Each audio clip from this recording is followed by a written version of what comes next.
दोस्तों, आखिर मई का महीना खत्म होते होते ऐसी देश के अंदर कौन सी भावना पैदा हो गई जिसके बुनियाद पर अब विंग कमांडर से लेकर पूर्व फौजी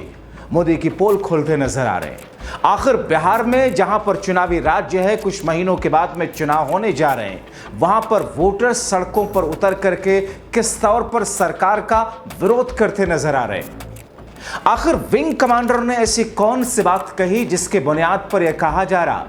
कि विदेश में सीडीएस के जरिए प्लेन गिरने के बयान को लेकर के अब कुछ और नए चौंकाने वाले खुलासे हो रहे हैं। आखिर मोदी और उनके दोस्त अडानी को लेकर के, सैन्य उपकरणों को लेकर के और भारत पाक युद्ध के बीच में सीजफायर को लेकर के नया एंगल सामने क्या आ रहा है, वो खुलासा जिससे कहा जा रहा है कि सबको हिलाने वाला है। विस्तार से आपको बताते हैं दोस्तों, मौजूदा वक्त में जबकि बिहार विधानसभा चुनाव की घड़ियां वक्त समय नजदीक आ रहा है, हर गुजरते दिन के साथ में बिहार विधानसभा चुनाव की गहमा गहमी आगे बढ़ने के ट्रैक पर है। मगर इस बीच में आप देख रहे हैं शहर शहर घूम करके प्रधानमंत्री नरेंद्र मोदी हिंदी फिल्मों के फ्लॉप डायलॉग की तरह डायलॉग के जरिए अनभक्तों में वाहवाही और खुद को गामा पहलवान बताने की कोशिश में लगे हैं।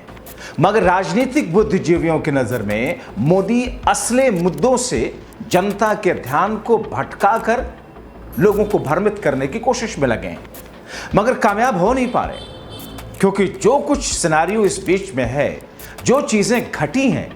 और उस पर जो चीजें बाहर आई हैं, उसको नकारा नहीं जा सकता है। ऐसे में बिहार का चुनाव जबकि नजदीक आ रहा है, बिहार में बन रहे हालात, जनता में मोदी को लेकर के बीजेपी नेताओं के कुछ अभद्र बयानों, सेना से जुड़े लोगों पर अशोभनीय और आपराधिक टिप्पणियों को लेकर और ज्यादा आक्रोश बढ़ चुका है।